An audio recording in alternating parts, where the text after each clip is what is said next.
رات کے 2:30 بجے جب وہ کمرے میں داخل ہوا تو وہ سو چکی تھی۔ یقیناً وہ تھکن سے اس قدر نڈھال تھی کہ اسے بادل کے آنے کا پتہ تک نہیں چلا تھا۔ آج ان کی شادی کی پہلی رات تھی، مگر یہ شادی عام شادیوں جیسی ہرگز نہیں تھی۔ رومان شاہ کے لیے یہ ایک بھاری رات تھی۔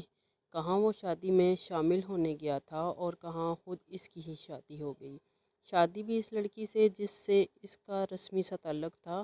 رسمی بھی کیا، کہیں آمنا سامنا ہو جائے تو وہ سلام کر دیتا اور وہ وعلیکم السلام کر کے آگے نکل جاتی۔ امریکہ سے پاکستان لوٹتے ہوئے اس کے وہم و گمان میں بھی یہ بات نہیں تھی کہ پاکستان میں کیا ہونے والا ہے اس کے ساتھ، مگر جو ہونا تھا ہو چکا اور وہ اس بات پر ہرگز خوش نہیں تھا۔ کچھ دیر اسے گھٹنے کے بعد وہ گہرا سانس لے کر چینج کرنے واش روم چلا گیا۔ وہ دماغی طور پر اس قدر تھکا ہوا تھا کہ گرم پانی کا شاور لے کر شاید اسے سکون ملتا۔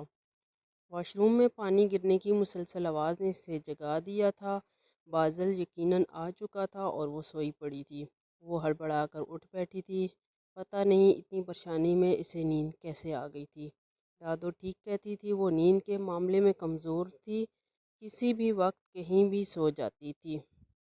وہ اس کا سامنا نہیں کرنا چاہ رہی تھی، مگر اس کے سوا کوئی راستہ بھی نہیں تھا۔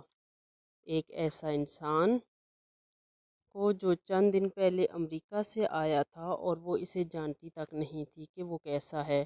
چند دنوں کے آمنا سامنا ہونے سے وہ ہمیشہ ریزرو سا نظر آیا تھا۔ او خدایا! وہ گہرا سانس لے کر رہ گئی تھی۔ پانی گرنے کی آواز رکی تو ساتھ اس کا سانس بھی گویا رک گیا تھا۔ اب یقیناً وہ باہر آتا اور وہ اسے کیا کہتی۔ انہی سوچوں میں واش روم کا دروازہ کھول کر وہ کمرے میں آیا اور اسے جاگتا دیکھ کر چونکا۔ السلام علیکم، وہ اتنا ہی کہہ سکی۔ وعلیکم السلام، گمبھیر لہجے میں جواب دیتا ہوا وہ کرسی پر سامنے آن بیٹھا تھا اور ان کے درمیان گہری خاموشی تھی۔ تم کپڑے بدل لو اپنے۔ بادل نے خاموشی توڑی۔ جی اچھا۔ وہ بیٹھی رہی تھی۔ کس قدر آکورڈ سچویشن تھی یہ۔ دیکھو جو کچھ ہوا وہ ہو گیا۔ میں کوشش کروں گا تمہیں مجھ سے کوئی تکلیف نہ ہو، مگر میں امریکہ میں کسی سے کمٹمنٹ کر کے آیا تھا شادی کی، اور جہاں جو کچھ ہوا وہ تم جانتی ہو سب۔ ہم دونوں کے ساتھ جو ہوا وہ اچھا نہیں ہوا۔ میں چاہتا ہوں تم یہ بات قبول کر لو کہ تم میرے لیے بس اضافی ذمہ داری ہو، اور میں اپنی ذمہ داریاں نبھانا جانتا ہوں۔ تمہاری ضرورتوں کا میں ہمیشہ خیال رکھوں گا، مگر اس سے زیادہ مجھ سے کوئی امید مت رکھنا۔ وہ بولتا جا رہا تھا اور وہ پتھر کی مورت بنی سن رہی تھی۔ وہ جانتی تھی ایسا ہی ہونا تھا۔ وہ اسے الزام نہیں دے سکتی تھی، نہ شکوہ کر سکتی تھی۔ مشکل وقت میں وہ اس کے لیے ڈھال بنا تھا۔ کوئی ایسا نہیں کر سکتا تھا۔ جب سب 2 قدم پیچھے ہٹ چکے تھے تب وہ 1 قدم آگے آ کر اس کا ہاتھ تھام چکا تھا، مگر پھر بھی وہ ایک لڑکی تھی اور اس کے خواب بھی تھی، اور وہ جب بول رہا تھا تب وہ کیسے کہتی کہ اور میرے خوابوں کا کیا؟ وہ قربانی دے چکا تھا، بہت بڑی، اور اب شاید اس کے لیے ساری زندگی وہ قربانی دیتی رہے گی۔ ایسا ہی کچھ تھا۔ وہ اسے گڈ نائٹ بول کر کب کب منہ پھیرے سو چکا تھا۔ سوچوں اور اندیشوں کا طوفان تھا جو اسے پریشان کر رہا تھا۔ کچھ بھی زندگی میں اس کی مرضی جیسا نہیں ہوا تھا کبھی۔ نیند کی گہرائی میں جانے کب وہ اس کے اتنے قریب آ گیا تھا۔ اس کے بدن کی خوشبو نے اسے جگا دیا تھا۔ آنکھوں میں پھیلا ہوا کاجل چہرے پر اتر چکا تھا۔ یقیناً وہ روتے ہوئے سوئی تھی۔ میک اپ خراب ہو چکا تھا، مگر اسے ماننا پڑا، وہ خوبصورت تھی۔ نیند کی بارش میں بھیگتی ہوئی لڑکی، کندھے سے ڈھلکا ہوا بہاری شادی کا لباس، اور دعوت نظارہ دیتا ہوا حسین وادیوں کا اجلا بدن۔ وہ بے اختیار نگاہوں کے زاویوں میں بہنے لگا تو اس نے نظریں چرا لیں۔ شاید ہر روتے روتے سو جانے والی ہر لڑکی ہی خوبصورت ہوتی ہے۔ اسے کچھ سمجھ نہیں آیا تھا۔ وہ کچھ نہیں کر سکتا تھا۔ محبت کوئی ایسی چیز نہیں تھی کہ ارادے سے کر لی جائے۔ وہ جہاں کچھ دنوں کے لیے لوٹا تھا اور ایک ایسے رشتے میں پھنس چکا تھا جو اس نے کبھی خواب میں بھی نہیں سوچا تھا۔ غلطی اس کی اپنی تھی، نہ وہ اس مسئلے میں ٹانگ اڑاتا نہ ایسا کچھ ہوتا، مگر وہ اپنی فطرت سے مجبور تھا۔ وہ جس ماحول سے آیا تھا وہاں زیادتی پر چپ رہنا نہیں سکھایا جاتا تھا۔ بازل حیدر اب کیا کرے گا؟ اس کے چہرے پر نظریں جمائے ہوئے اس نے خود سے ایک سوال کیا تھا۔ اس کے پہلو میں سوئی ہوئی لڑکی اب اس کی بیوی تھی۔ کچھ دن میں اس کی واپسی کی فلائٹ تھی۔ وہ گہرا سانس لے کر رہ گیا تھا۔ اچھا نہیں تھا بیہیویئر۔ اسے افسوس ہوا کہ شاید اس کا، مگر وہ کیا کرتا؟ سب کچھ اتنا اچانک ہوا کہ وہ خود شاکڈ تھا۔ ایسے میں وہ ایسا ہی رد عمل دے سکتا تھا۔ اچانک اس نے کروٹ بدلی تھی اور اس کا بازو اپنے سر کے نیچے کر دیا۔ بازل نے ایک نظر اسے دیکھا۔ اسے سگریٹ کی طلب ہو رہی تھی، مگر وہ اس کے بازو سے لپٹ چکی تھی۔ وہ چاہتے ہوئے بھی بازو نہیں چھڑا پایا تھا۔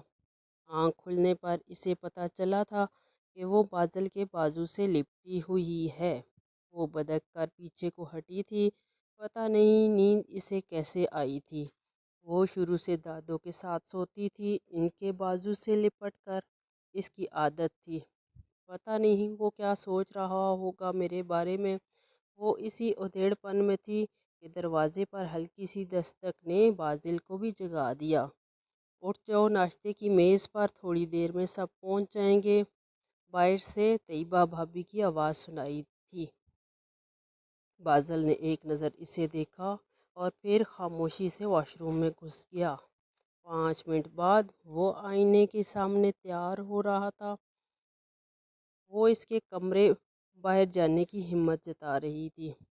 سوری، رات میں کچھ زیادہ بری طرح پیش آیا تھا۔ وہ سوچوں سے چونکی تھی۔ اٹس اوکے، وہ اتنا ہی کہہ سکی تھی۔ تیار ہو جائیں، نیچے سب ہمارا انتظار کر رہے ہیں۔ خلاف توقع بازل کافی نرمی سے بات کر رہا تھا۔ میں یہاں ہی ناشتہ کر لوں گی۔ وہ باہر سب کا سامنا کرنے سے واضح طور پر کترا رہی تھی۔ وہ کچھ دیر اسے دیکھتا رہا۔ Okay, as you wish. وہ کمرے سے باہر نکل گیا تھا۔ وہ کمرے میں اکیلی رہ گئی تھی، اپنی سوچوں اور کل کی شرمندگی کے ساتھ۔ پتہ نہیں وہ سب کا سامنا کیسے کرے گی۔ وہ جانتی تھی وہ یہاں مس فٹ تھی۔ بازل اپنے قول میں پھنس گیا تھا۔ اس کی فیملی اس رشتے پر راضی نہیں تھی جو لمحوں میں بن گیا تھا۔ ایسے میں وہ کسی سے کچھ اچھے کی امید نہیں کر سکتی تھی۔ پری کدھر ہے؟ وہ ناشتے کی میز پر بیٹھا ہی تھا کہ دادوں نے پوچھا۔ وہ اپنے کمرے میں ہی ناشتہ کرے گی۔ کمرے میں کیوں کرے گی؟ بازل نے کہا تو دادوں نے اسے گھورا اور ملازمہ کو آواز دی، پری کو بلاؤ۔ ناشتہ خاندان ایک ساتھ کرتا ہے اور اب وہ اس خاندان کا حصہ ہے، دادوں نے غالباً طیبہ بیگم کو سنانے کے لیے کہا تھا، جو کرسی پر پہلو بدل کر رہ گئی تھیں۔ آؤ بیٹی، بازل کے ساتھ بیٹھو۔ پری وش جو کہ دادوں کے ساتھ بیٹھنے لگی تھی، وہ ایک لمحے کو پریشان ہوئی تھی۔ بازل نے کوئی رد عمل نہیں دیا تھا، البتہ طیبہ بیگم کے چہرے پر کئی رنگ ایک ساتھ آ کر گزرے تھے۔ پری وش نہ چاہتے ہوئے بازل کے ساتھ والی کرسی پر بیٹھی تھی۔ حیدر شاہ کے آتے ہی ناشتہ لگا دیا گیا تھا۔ تو تم ہنی مون پر کب جا رہے ہو؟ دادوں نے ناشتہ کرتے ہوئے پوچھا تھا۔ بازل کے ہاتھ رکے تھے اور پری وش کو تو کچھ سمجھ ہی نہیں آ رہی تھی کہ کیا بولے۔ ابھی کچھ پلان نہیں کیا، میری کچھ مصروفیات ہیں، بازل نے سرسری سا جواب دیا۔ کیا مطلب پلان نہیں؟ پری وش میری مرحوم بیٹے کی نشانی ہے، میں نہیں چاہتی اس کی کوئی بھی خواہش ادھوری رہے۔ بازل ٹھیک کہہ رہا ہے، اس کو کچھ کام کرنے ہوں گے۔ طیبہ سے چپ نہیں رہا گیا تھا۔ بازل، میں کیا بول رہی ہوں؟ دادوں نے ان کی بات نظر انداز کی تھی۔ بازل نے ایک نظر پری وش کو دیکھا۔ جہاں یہ کہے گی چلے جائیں گے دادو۔ بولو پری۔ دادو اب اسے مخاطب تھی اور اسے سمجھ نہیں آ رہی تھی کہ وہ کیا بولے۔ کچھ دن میں چلے جائیں گے سوچ کر، اماں کیا جلدی ہے؟ حیدر شاہ نے پہلی بار زبان کھولی تھی۔ پریوش نے شکریہ ادا کیا تھا۔ ویسے بھی حیدر شاہ بہت سلجھے ہوئے نرم طبیعت کے انسان تھے۔ پریوش کو ویسے بھی وہ اپنی بیٹی جیسا پیار کرتے تھے۔ جب اتنا کچھ ہوا تھا تب حیدر شاہ ہی تھے جنہوں نے اسے قبول کرنے میں کسی ہچکچاہٹ کا مظاہرہ نہیں کیا تھا۔ ماں اور پھر باپ کے گزر جانے کے بعد ایک وہی تھے جو اس کا ہر طرح کا خیال رکھتے تھے۔ دادو نے سر ہلایا اور بولیں، کوئی بات نہیں ہے، میں ویسے ہی پوچھ رہی تھی۔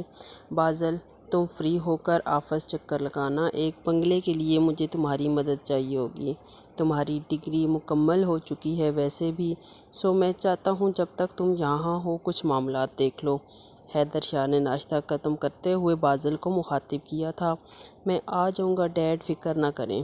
بازل نے جواب دیا تو حیدر شاہ نے اٹھتے ہوئے اس کے کندھے پر تھپکی دی اور باہر نکل گئے۔ بازل سے پہلے ہی پریوش بھی ناشتے کی میز سے اٹھ چکی تھی۔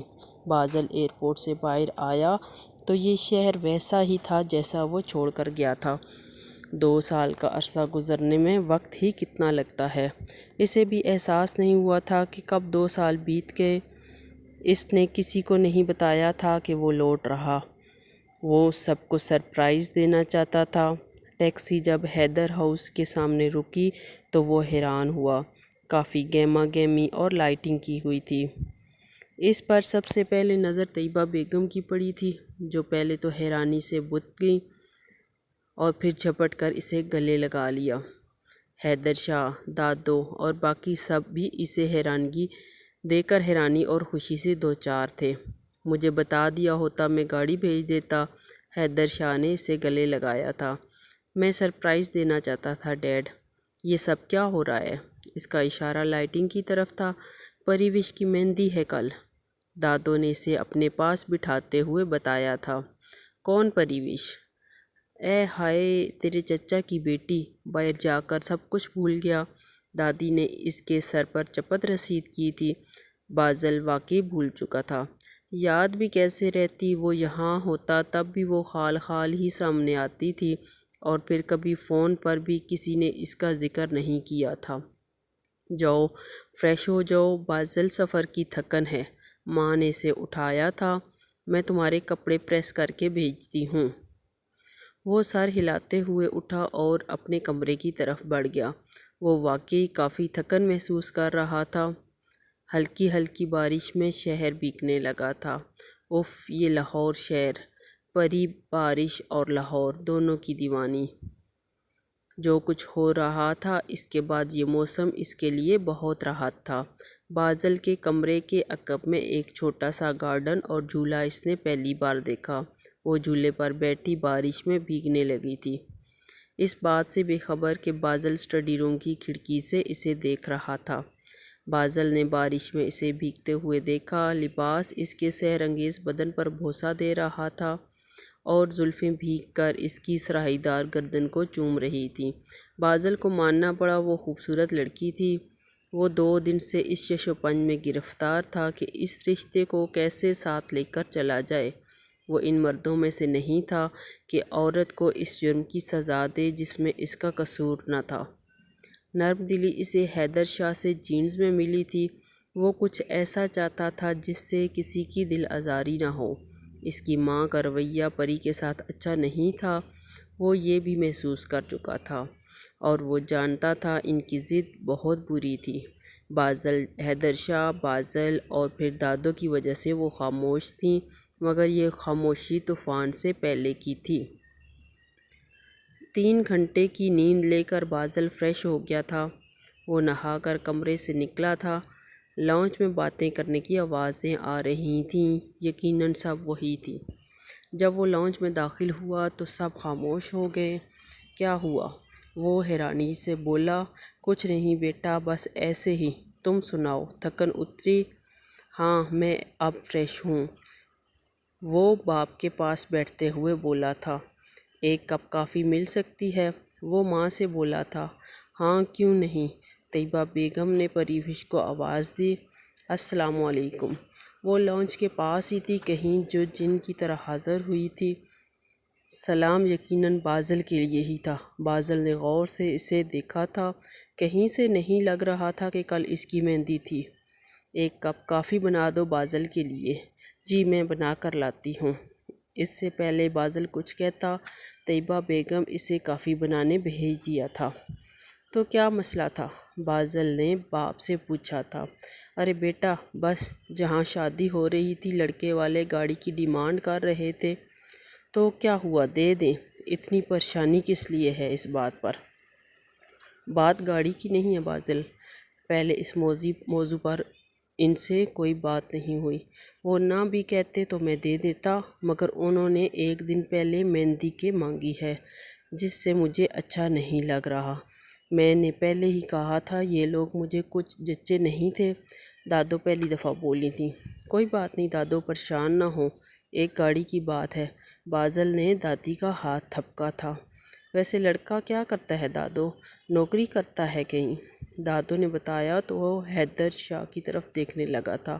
مجھے اتنا علم نہیں، تمہاری ماں نے ہی رشتہ طے کیا ہے، یقیناً کوئی اچھا کام کرتا ہوگا۔ ارے بیٹا تم کس چکر میں پڑ رہے؟ میں نے دیکھ بھال کے رشتہ کیا ہوگا۔ تم سناؤ کیسے دن گزرے؟ طیبہ بیگم نے بات بدلی۔ حیدر، تم نے لڑکے والوں سے بچوں کے بارے میں بات کی؟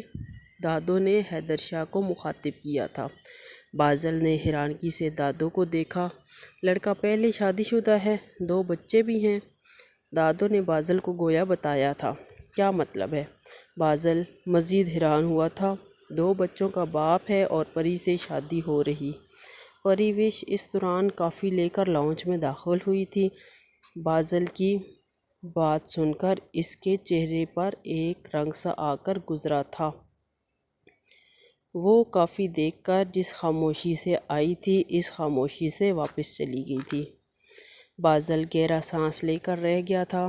اسے سمجھ نہیں آ رہی تھی کہ یہاں کیا ہو رہا تھا۔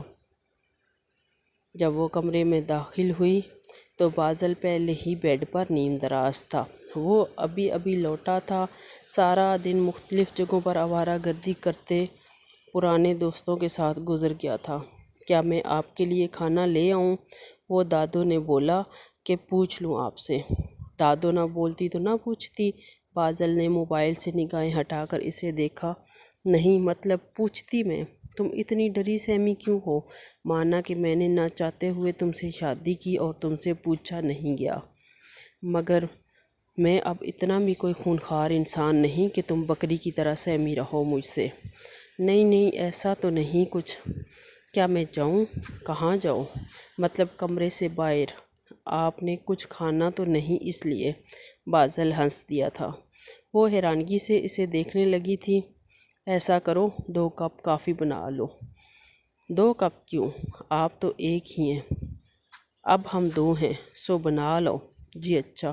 وہ کمرے سے بھاگ گئی تھی۔ بازل کے لیے اس کا ڈر عجیب تھا۔ وہ جہاں سے آیا تھا وہاں لڑکیاں بہادر اور ماڈرن تھیں، ایسے ڈری سہمی نہیں رہتی تھیں۔ پتہ نہیں اس کا کیا مسئلہ ہے۔ وہ پری کے بارے میں سوچنے لگا۔ وہ جلدی ہی کافی بنا کر لے آئی تھی۔ اسے کپ پکڑا کر وہ بیڈ کی دوسری طرف بیٹھ چکی تھی۔ سو کیا سوچا تم نے؟ آگے کیا کرنا ہے؟ کیا کرنا ہے؟ وہ حیران ہوئی تھی۔ ارے مطلب زندگی میں آگے کیا ارادہ ہے؟ میرا تو کوئی ارادہ نہیں ہے۔ بازل نے حیرانگی سے اسے دیکھا، جو کچھ نہیں سوچ رہی تھی، یا شاید اسے بتانا نہیں چاہتی تھی۔ بازل کا دل کیا اسے تنگ کرے، سو سنجیدگی سے اسے دیکھتے ہوئے بولا، اچھا بچوں کے بارے میں کیا پلان ہے؟ کون سے بچے؟ وہ پریشانی سے اسے دیکھنے لگی تھی۔ اب جب کہ ہماری شادی ہو چکی تو عنقریب سب کسی خوشخبری کے بارے میں پوچھیں گے۔ بازل نے سنجیدگی چہرے پر جمائے رکھے تھے۔